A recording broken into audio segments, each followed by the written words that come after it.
Okay, we're on the air. I'm going to, do we have, let's see, 1, 2, 3, 4, 5. So we have a quorum. Okay, so I'll call the meeting to order. Please rise. And I'll ask Commissioner Dominic.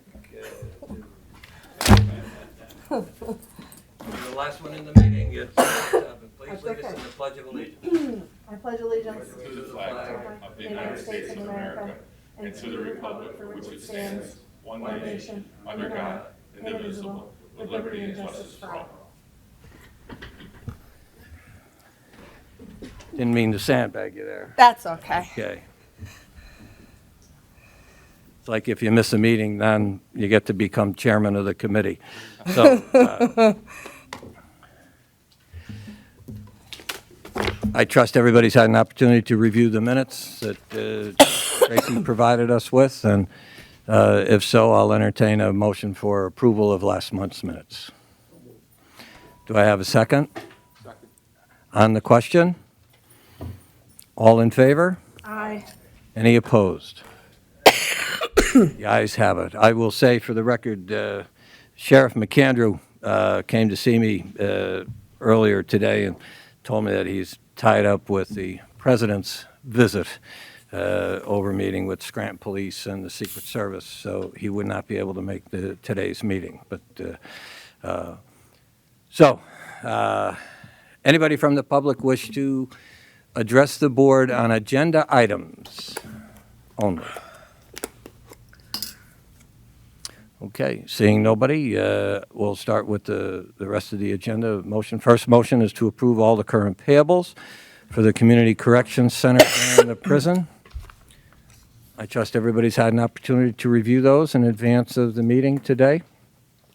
And if so, I'll entertain a motion for approval of all current payables. Motion.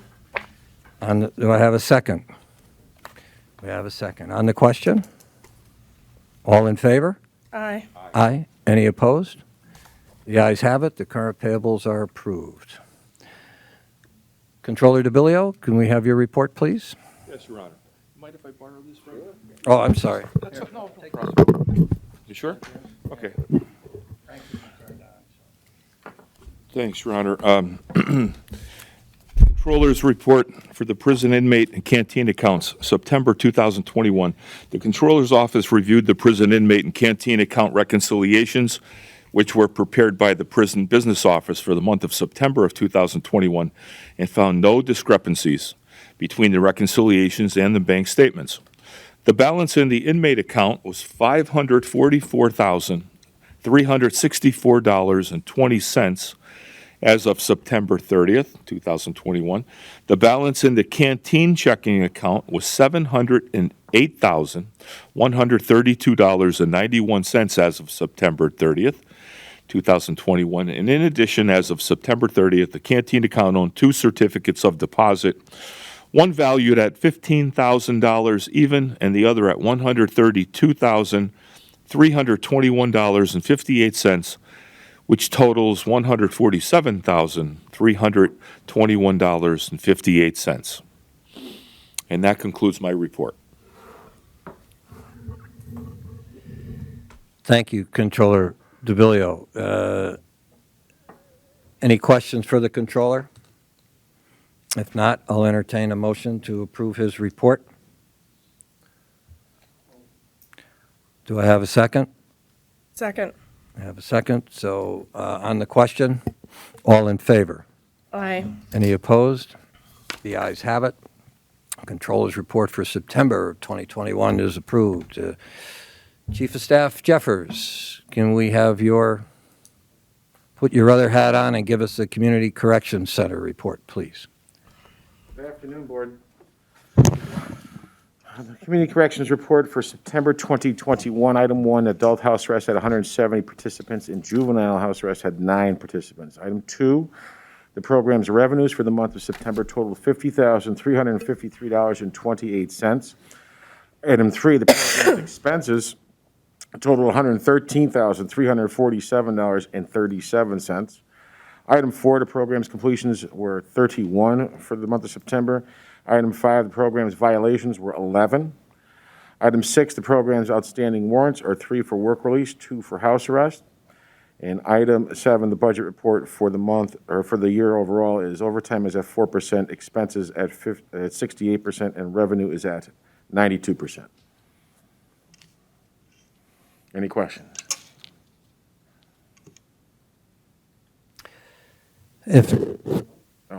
Okay, if there are no questions, I'll entertain a motion to approve the Community Connections Center report. So moved. Do I have a second?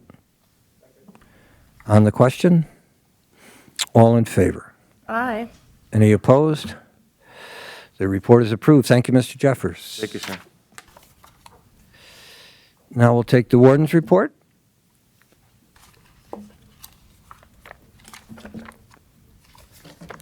Good afternoon, Board. Afternoon. The average daily population for September was 662 inmates, 505 were county inmates. The prison averaged 587 adult males, 5 juvenile males, and 70 adult females. And the average daily population of U.S. Marshal Service detainees was 157. Our overtime and out-of-county boarding reports are attached. Our staffing update, currently our correctional officer numbers break down to 167 full-timers on shift, 6 on workers' comp, 2 on continuous FMLA, with 63 with intermittent FMLA, 1 individual on administrative leave, and 4 vacancies, for a total of 180 full-time officers. A new class of cadets, 8 of them, started last Wednesday and will be in training until November the 10th, at which point they'll be placed on the schedule. The budget, as of 9:30, revenue was at 67%, expenses were at 78%. Our overtime is at 98%, but the staff salary is only at 59%. When you look at those two items together, we've used 63% of those two items combined. Extraordinary occurrence reports, there were 3 in September. On 9/23, a county inmate was upset with not receiving his medications in a timely fashion. Staff's attempts to calm him down were unsuccessful, and he became more agitated. When staff attempted to move the inmate to a different location, his conduct became physically aggressive, and staff had to use OC spray on him, and then placed him in the ERC, the emergency restraint chair, for his safety and the safety of the staff. On 9/25, a county inmate was observed to have jumped off his bed onto the cement floor multiple times. Staff entered the cell, and this inmate became combative with him. An E-bid, which is a form of a stun gun, was used in order to get control of the individual, and he was placed in the ERC for his safety. On 9/25, a county inmate was displaying irrational behavior and began to mumble incoherently. Staff attempted to place him in handcuffs to move him to a camera cell, but he physically resisted. Staff were able to gain control of this individual and place him in the ERC for his own safety and the safety of others. PREA, there were 3 PREA investigations completed in the month of September. One was an allegation of inmate sexual harassment, one was an allegation of inmate sexual misconduct, and one was an allegation of staff on inmate sexual misconduct. All 3 investigations were deemed unfounded, and all completed investigations have been forwarded to the District Attorney's Office for review. And this concludes my report. Warden, the new class, how many people in that class? There are 8. We had 12 vacancies. We were only able to, of the candidates, individuals who put in for interviews, there's only 8 individuals who moved forward to actually making it onto the county payroll. Okay. Any other questions for the warden on his report from anybody? I just had a quick question. Warden, there's 8 new cadets starting, which is good. 4 full-time vacancies. Does that mean some of the new cadets will be part-timers? No. Those 8, it would be 12 if I didn't count those. There were 12 vacancies last Tuesday Okay, with those 8 starting. I counted them even though they're not on shift yet.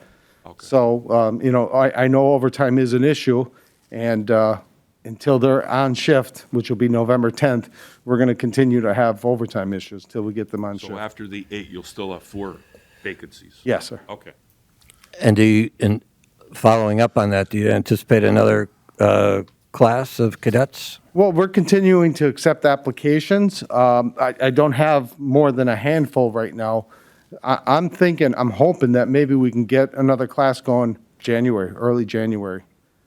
Only because with the holiday season, I don't know if our training department, I don't know if we'll have enough applications to move forward, or that our training department will be in position to do, I think this would be a third class this year. So I'm kind of loosely looking at January. Okay. Maybe we should broaden the search for applicants for police academy and colleges. We're having a hard time getting.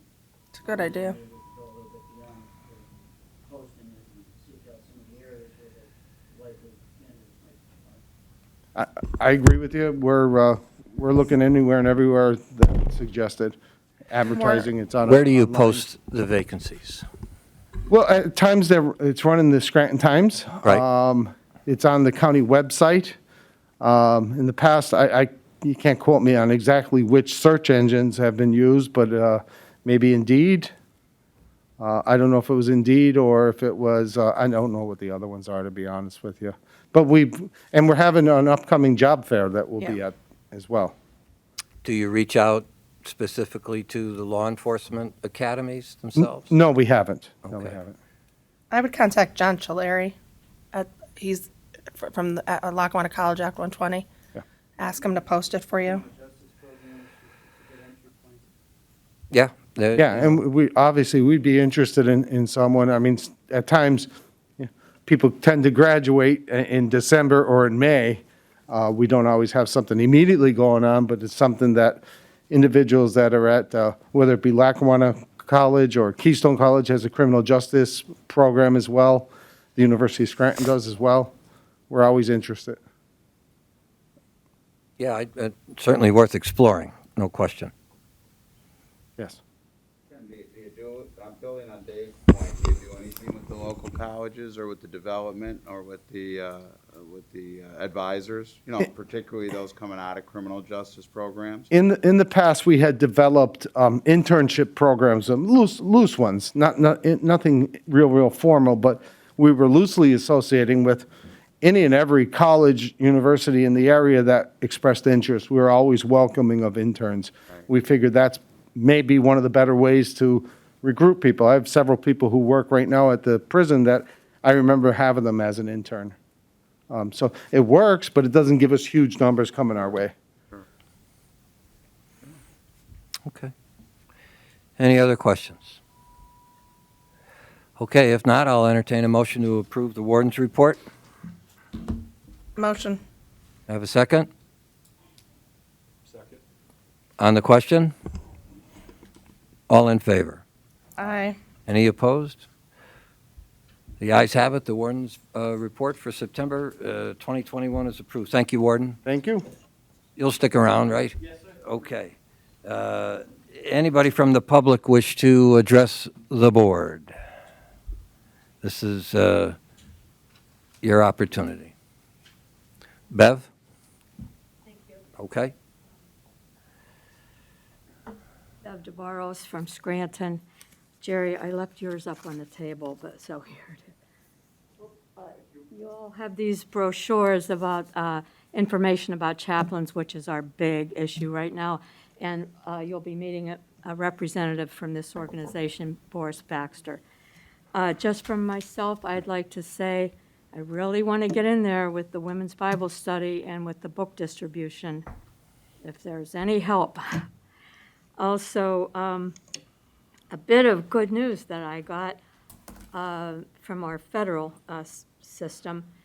I was down at the federal courthouse yesterday talking to the probation office there.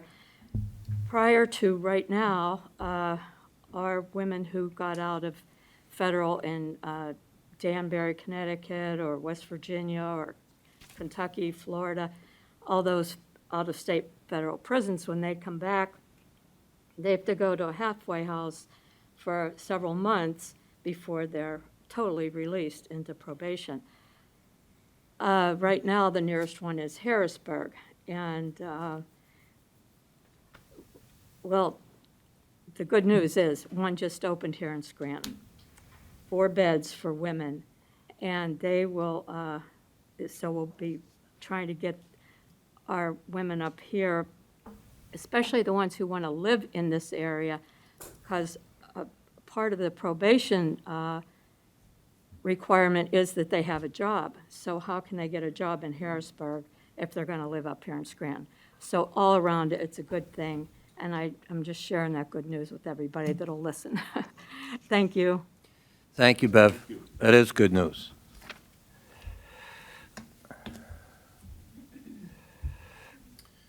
Good afternoon, Board. Thank you for allowing us to have the time. My name is Ryan Newswanger. I'm with Jubilee Ministries, and I'm here with Boris Baxter, who works for Jubilee as well. And just a quick rundown on who we are and what we do. We're a Christian nonprofit 401c3 prison ministry. Our mission is that we exist to serve those affected by incarceration, by being ambassadors of life change through the gospel of Jesus Christ. So our ministry started in 1977 out of a youth revival in Lebanon County, where they felt called to go into the prison. And so we've been there ever since. So we've been around for a long time. We were in Camp Hill State Prison in 1989 during the prison riot that made national news. Our chaplain was inside at the beginning of that, and we still have chaplains there today. And we are currently have chaplains that work for us in 3 state prisons and 5 county prisons. So we have 11 chaplains totally on our staff. Any counties, I don't mean to interrupt you, but any local counties? You got my next line. Okay. So we are in Lebanon County, Schuylkill County, Snyder County, Northumberland County, and Luzerne County. Okay. So that's where we currently have serving chaplains serving. So we do a wide variety of things within the prison. So we're doing full messages. Some of the state facilities have large chapels where we have church and minister to hundreds of men. So we're doing one-on-one counseling, worship, block visits, cell visits. We've been doing a lot of creative things through COVID, and I know there's been lots of challenges on the prisons, and so we certainly understand that. But another part of what we do is also we really try to be available to staff. We realize that the prison staff has a very difficult and challenging job, and we really try to minister to them if they're open to that or want that. And we've, throughout our history, have done a lot of things in that and have stories around that. We were in Luzerne County a few years ago. They had a very tragic event where a guard and an inmate were killed in an incident, and we were called in to put more time in to minister to both inmates and staff. And it was a really challenging situation, but we were there to minister. And we certainly appreciate the prison staff. They keep us safe, and we realize where we are. And so we know we are guests in your house, and we try to be very respectful of that. In some of the county prisons that we're in, we're permitted to host an event. We have we call it Corrections Officer Appreciation. And so we're bringing in goodies. Luzerne, we actually have an all-day picnic where staff come out, and we just treat them. And it's a thank you for their service and keeping our folks safe and allowing us to be in there. And we know that if a chaplain's in there, the guards have to, facilitate the movement and things like that. So we understand there's work, and we appreciate that. So our time here, we're simply seeking permission to come in and provide chaplaincy services, and we would be interested in doing that to the male and female population. And we like to provide chaplains that are there every day. So many of our chaplains are full-time staff. There are staff in which, and so, we would love that opportunity. We understand that schedules and timing and all of those things are up in the air, especially now with COVID. So we're willing to work with you to see what would work for the prison as far as the timing of something like this, as far as what a schedule would look like for a chaplain. And then we would try to hire accordingly to work it out, what would work best. The $1 million question, I guess, what's the cost? Not $1 million, is Not it? $1 million. Okay. Now, Jubilee, as an organization, we cover 100% of our chaplains' pay. And so we don't come in with a requirement on the county to cover any of our costs. So in every county that we are in, Jubilee as a ministry is covering their salaries. Some counties have, since we've been there for a while, have chosen to give us gifts out of their commissary fund or canteen fund, I believe as you called it. So we will accept that, but it's not a requirement for us to come in. We have lots of supporters and churches and businesses that support our work and what we do. We have also operate 7 thrift stores that helps provide funding for this ministry. So that's how we pay for our chaplains. So we do all this because we feel it's God's calling on our ministry, but also because we have seen lives changed in ways that are hard to fathom. Just last week, I met a man who wanted to talk to me, and we had ministered to him in the 1970s in prison, and he shared how he was at his wit's end and ready to give up on life and end it inside, and chose instead to go to the chapel, and was there, met with the Jubilee chaplain that ministered to him, and he completed his time and turned his life around, got married. He's been serving in the church ever since, and kids and grandkids and cool stories. So we have seen the lives change, and so that's something that we're passionate about. I'll briefly touch base on, we also have what we call an aftercare ministry for men to be able to come out of prison. So phase-based residential program. Men are living there with us. They're working with us. So we have our thrift stores. Men are working there. They're earning income. They are staff, so they earn income, and then they work during the day. The evenings are classes every night. So recovery classes, drug and alcohol counseling, a number of other classes, a lot of accountability. We have 6 full-time staff that oversee that work there, and men are able to get in a stable environment, earn money, pay off their fines and costs to the courts and the counties. Last year, men in our program paid off over $30,000 in their fines and costs back to the counties where they came from. So we've been doing that ministry for 25 years. We've learned a lot in that. We've made mistakes, but we've learned a lot through that process, and again, see the lives change, which is beautiful to see. And today there's business owners and pastors that have come through our program that were once in the prison, and so we see the beauty of the life change. So we're here offering to provide a chaplain. We'd be honored to do that and to serve in that way. So I'll be respectful of your time, and if you have any questions or comments, I'd be open to them. I actually have a question. Brian, are you able to provide any services remotely? Yeah, we currently do that with COVID right now. We do have some chaplains that are serving one institution where the visitation is closed, so we're utilizing the visitation and visiting that way. One prison has allowed us to do it's not Zoom, but a similar technology to allow one-on-one counseling. So we understand the prisons need to take steps with COVID here, and so we've been adjusting as best we can. So we're open to that. Ideally, face-to-face is best, in-person is best, but we have unique circumstances right now.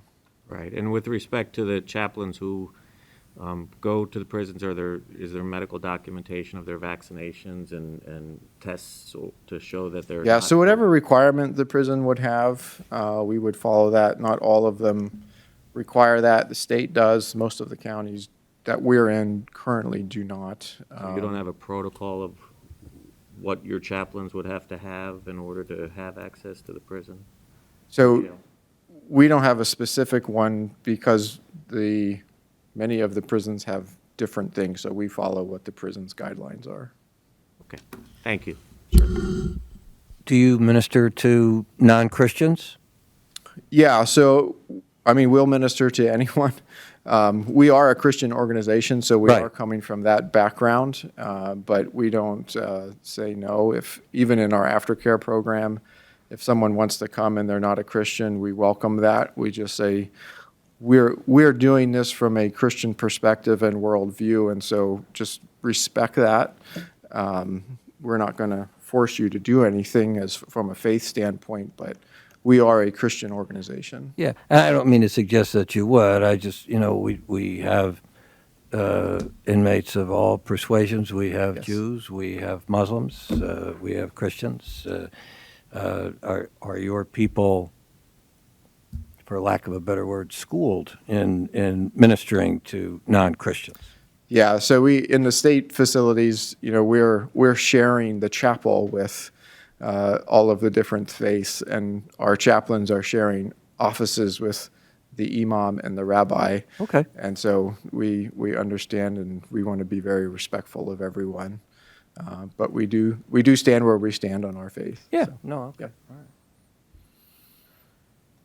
And just when you become engaged with a particular institution, what do you have like a memorandum of understanding or an operating agreement that governs the relationship? Is there anything in writing that you typically use? From our standpoint, the prisons that we're working with, we're viewed as a volunteer. And so we don't have a contractual agreement with anyone. We're a volunteer in the prison's eyes. And so there's no formal contract that we do with the state because we're a contract chaplain within state facilities, but in the counties, we're not. And so, there's times where, hey, we're locked down today, you can't come in. So we're not under any kind of, specific obligation one way or the other, neither are you. That's how we've operated up to this point. Okay. All right. Do you carry liability insurance, Frank? Yeah. Yeah, we have 170 staff and $6 million budget, so we have all of those things in place. Anybody else have any questions? Thank you, Brian. All right, thank you very you- much. Thank you for your time. Yeah. Should have Tim schedule a meeting with them on offline. Get some logistical information.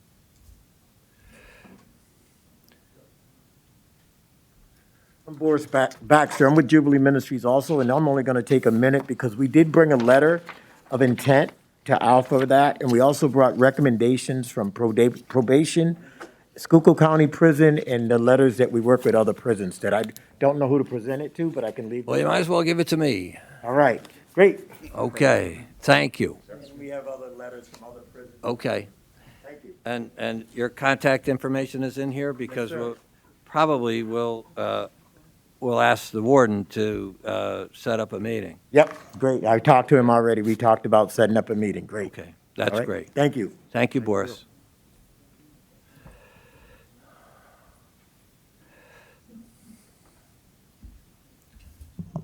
I'm Sister John Michelle. I'm a campus minister at Marywood University, and I'd just like to take a minute to talk about the legal and moral responsibility that I think is present with the appointment of a chaplain.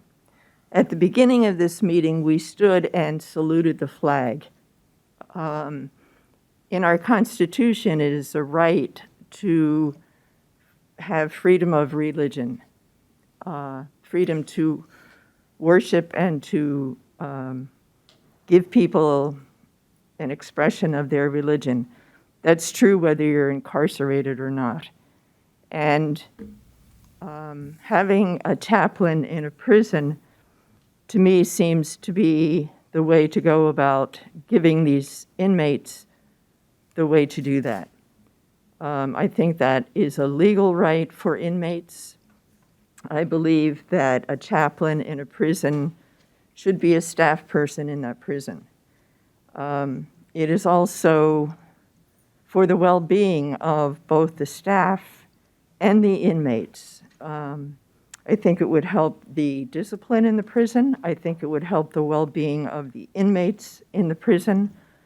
And I don't understand what the bottom line is in withholding a chaplain in the prison.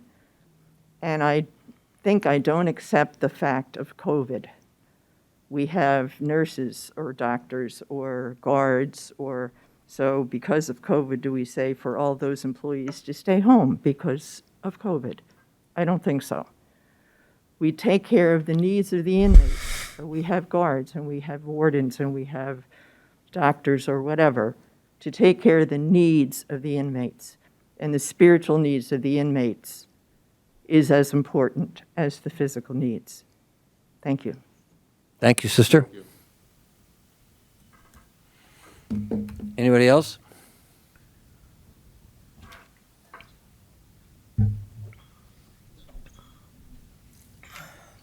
My name is Reverend Doug Postgate, retired clergy. I have been before this board 3 times and explained much of what Sister just said in as many different directions as I could. I watched the program last Thursday, A Call to Care, Judge Vanesky's efforts to really help inmates when they leave prison. I don't know if you've seen it or not. It's on again this Thursday, from my understanding. As Sister just explained, I'm not sure what the reason is that this has not gotten off the ground. But I do, and last when I was with you, I was going to charge that the prison have a meeting and have people get together for that meeting. Unless you ask me, I'm not going to tell you how the response went. But I will say that this board, I understand, has oversight for the county prison.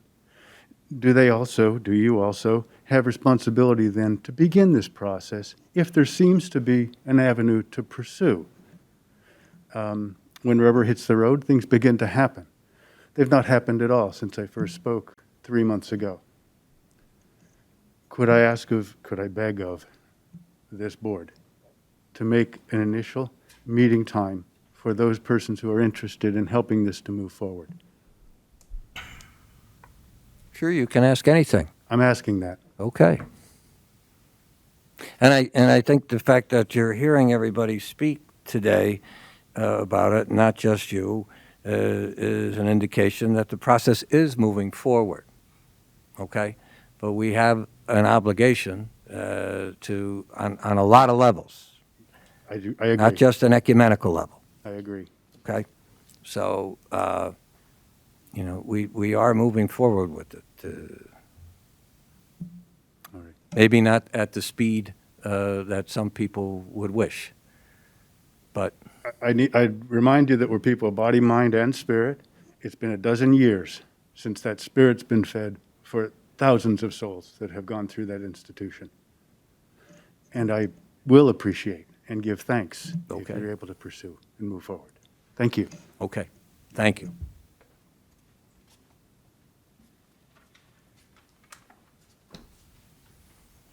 Arlene Acapinti. I'm from Dunmore. I just wanted to reiterate that I see that in the times that the commissioners are voting on their budget for next year, and I hope that the chaplain will be part of the budget. I'm in a volunteer service is fantastic. At this point, we'll take anything. But I think for what I've been reading in the paper, between lawsuits and problems at the prison, a chaplain is necessary, I think, for the staff as well as for the inmates.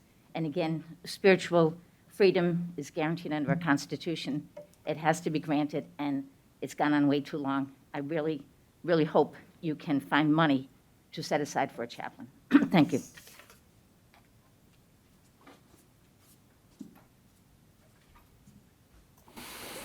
Anybody else? Okay.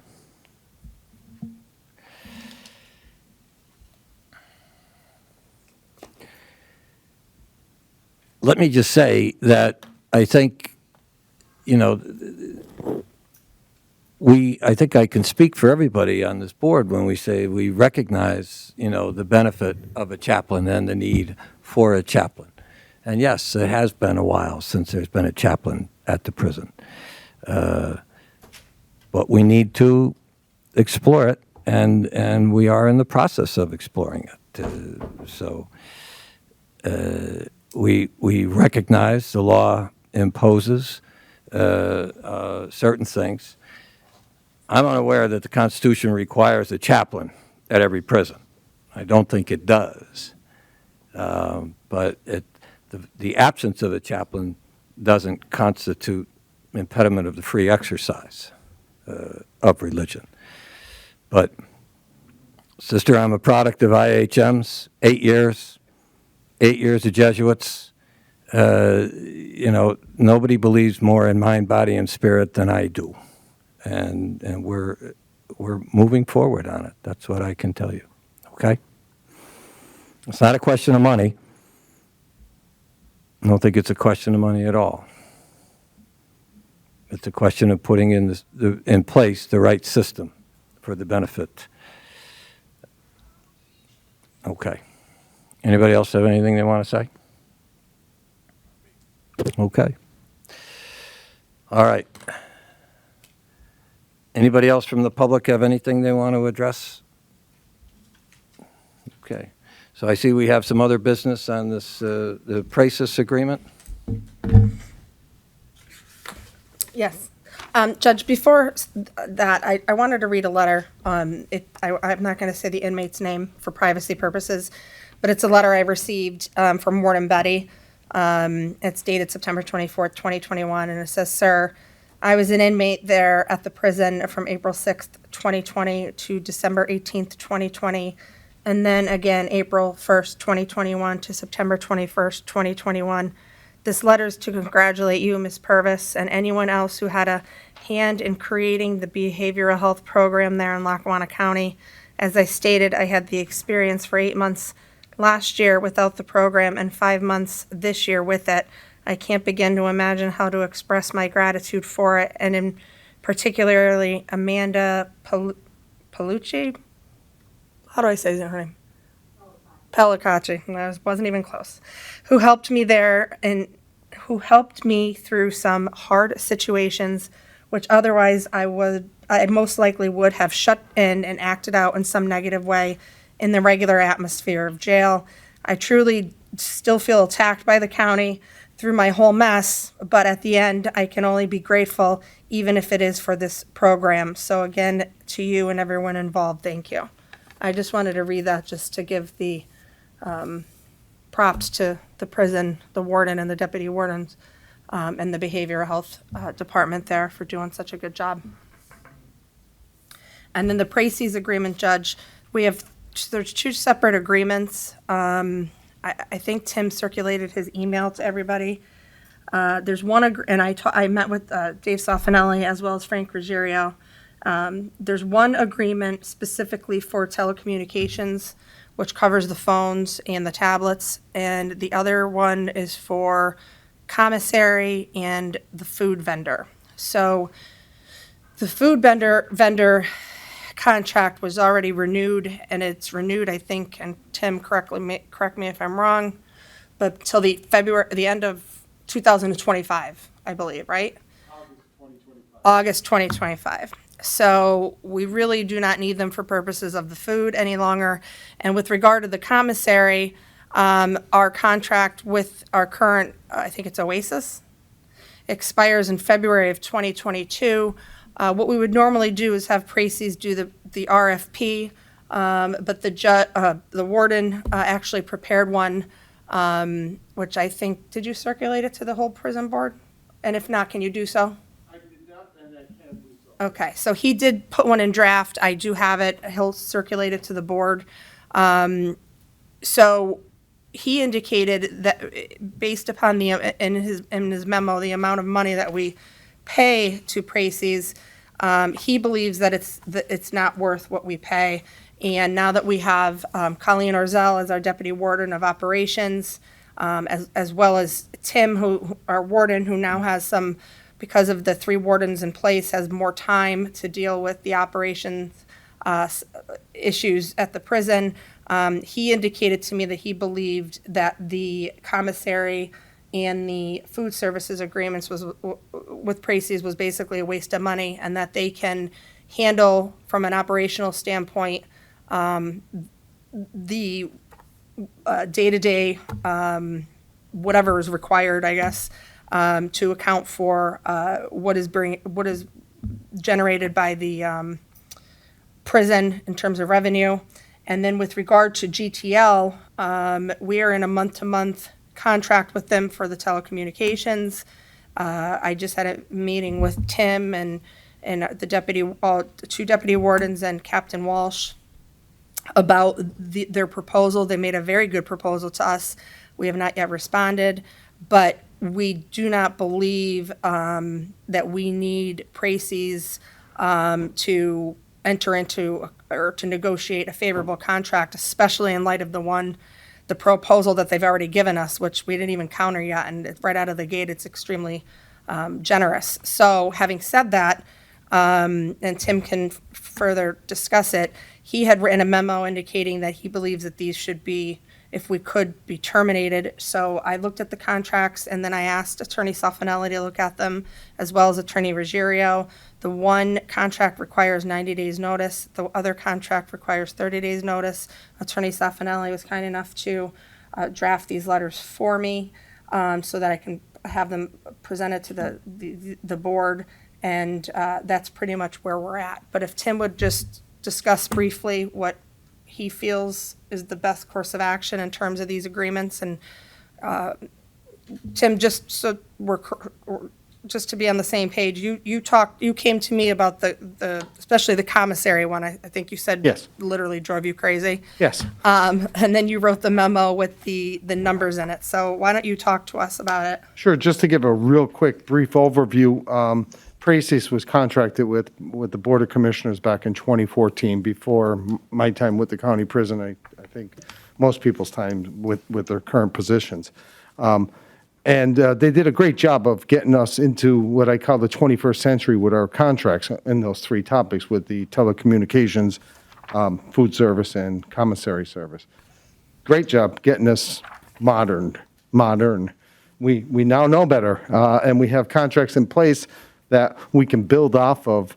And I kind of question moving forward with the company, because we're not getting the value for our dollar at this point, when we're paying out in supervision fees $135,000 a year or thereabouts.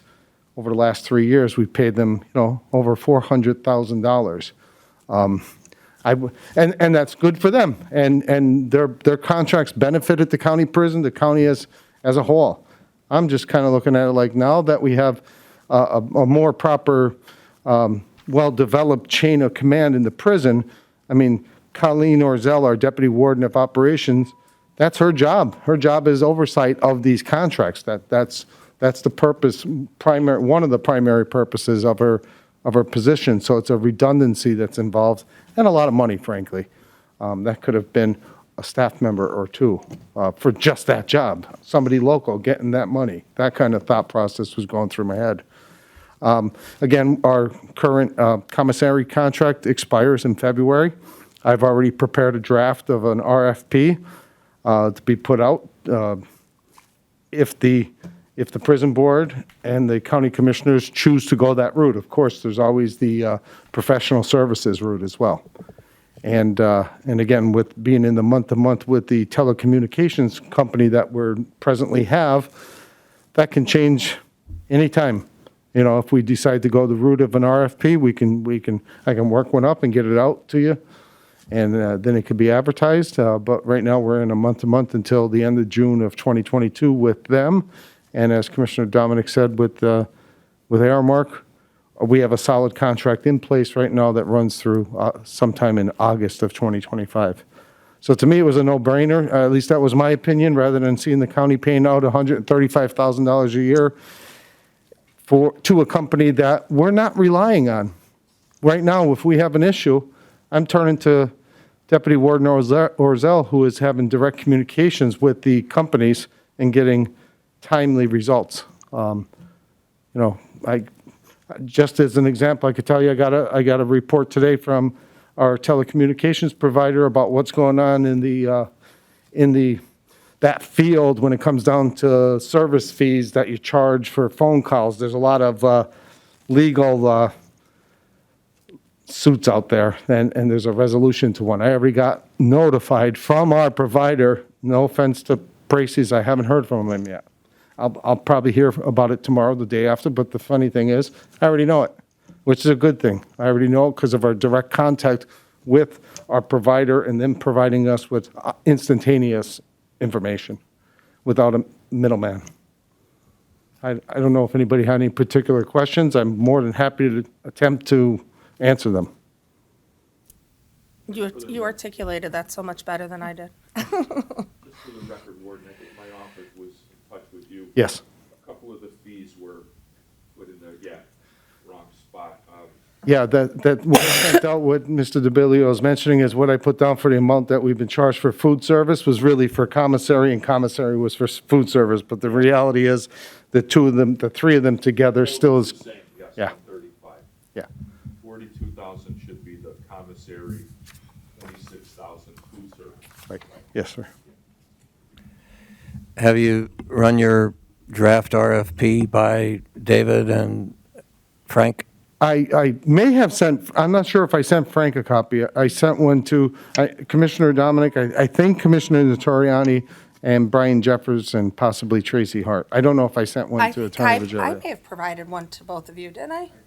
And I'm not sure if I sent one to Commissioner Sherman. If not, if you could just resend it to the whole board and That's what I'll do. to the two attorneys as well. Absolutely. If I could just clarify, I think we sort of glossed over the point. There were two aspects of these Precies contracts going back to 2014.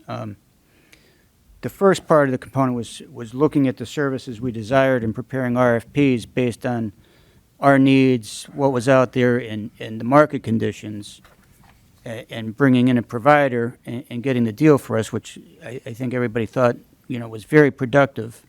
And we were very happy with. The second part of it was sort of the midstream service fees that the ongoing commissions are for. Because once we got the commissary and the telecommunications, Precies played a role in being sort of a middleman in an operational capacity overseeing those contracts. And that's why they continue to get commissions. What's going on at this point is 6-7 years later, our operational capabilities have changed a little bit. So the midstream stuff is becoming a financial burden that they no longer need. But, I didn't want it to sound like they're just doing these RFPs and they're getting paid for nothing. So there's two aspects of it we can look at and whether we need them or not. There's a redundancy now, as you said, based on the change in the organizational structure of the prison. Yes, absolutely, and I hate redundancies. I hate redundancy. Oh, wait, you made me repeat that. Okay, so what are you looking for us to do? Well, we wanted to make sure that the board, like I said, Attorney Saffanelli drafted the letters. I added both, he had his signature, I added Frank's signature just because he's the solicitor for the county. And one has to we have to send it out certified mail according to the terms of the contract. One has to give 30 days notice and one 90. So if the board is okay, we're going to send out the letters. Are they the right signatories to these notices? I mean, the contract itself doesn't state it. I mean, they wrote, All contracts are entered into specifically or directly with the county. Right. So from our perspective, I wanted Commissioner Dominic to indicate that you have today, if the board's okay with it. If the board's okay with it, then we'll go ahead and, I'm fine with the letter. I've already reviewed the letter. Okay. And I do believe it's the appropriate signatory, at least from my standpoint, because I'm the county solicitor. And we both looked at it and believe that we can terminate without penalty based on the contract Okay. provisions. Just All right. So, we can do that without it costing us anything. Okay. So we need a vote on a recommendation. So you want to make a motion? I'll make a motion to issue notices, one a 30-day and one a 90-day to Precies to cover the commissary, food services, and telecommunications consulting, notifying them of termination of the contracts. Do I have a second? Do I have a second? Okay, on the question. All in favor? Aye. Aye. Any opposed? Okay, the ayes have it.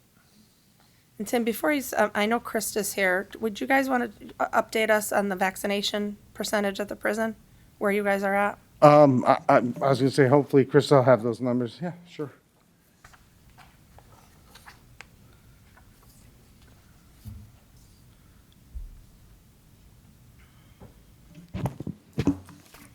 Total number of vaccinated inmates as of yesterday, October 19th, is 296. What's Did the you want- current population? Our average daily? 700? No, not quite, but about maybe 640, maybe 650. It's about 650 today. Okay, and about 200 and some are vaccinated? 296, Are they double shots, two fully vaccinated? fully vaccinated. Okay. Did you want any other? Does that number include people with only one shot, or is it? No, just the two. Okay, These do you are- have a number of people just with one? Right now, we have sign-up sheets at the units right now to do another series. Okay, So we keep, every few weeks, we keep putting up a sign-up sheet for new commits okay. that are not vaccinated, that want to be vaccinated. Do people seem interested in getting vaccinated, like the inmates? Yeah, specifically the state, because once they leave here, they'd have to go into quarantine at the state. So we seem like we have a high percentage of even, feds or states, only because I think they're requiring them when they go there. So if Okay. they already have them, then that's less time they have to quarantine when they're transferred. Okay. Do you have numbers for staff vaccinations? I don't, but I believe our HR department does. I believe Ted Praschek, who's our HR compliance officer, he has those numbers. Okay. I do not have that. Is there any information? Do you want hospital runs? Did you want me to give you any Yeah, I kind mean, of if you have information? anything you want to, it was addressed last time. Yep. From September 1st to October 1st, we've had 7 hospital runs. 3 of those inmates were admitted to the hospital. As of September 1st, October 1st, our non-emergency off-site referrals, we've had 6. That's just neurology, hematology, something that's off-site. Our mental health encounter, so our WellPath, inmates seeing our WellPath mental health staff from September 1st to October 19th, we've had 2,565 encounters. That's what WellPath. And now our county behavioral health department, which we offer one-on-one counseling. We have, as of today, this morning, participating, we have a total of 160 inmates that are participating in one-on-one counseling with our behavioral health staff for the county. And you're currently looking for the new position that was added, right? Yeah, What is that, a another clinician? yeah, like a critical or we're looking for. What kind of requirements in terms of, We're looking for someone who's licensed, licensed social worker, and what will this person do different than the 3 that we have now? like critical incidents. you I'm know, sorry? Like a critical incident, something that happened. Okay. Okay. is Any anybody- questions? questions? Good. Okay, thank you. Thank you. Thank you. Any other business from any other members? Okay, if not, I'll entertain a motion to adjourn. Motion. On the question. All in favor? Aye. Any opposed? Ayes have it. Thank you, people.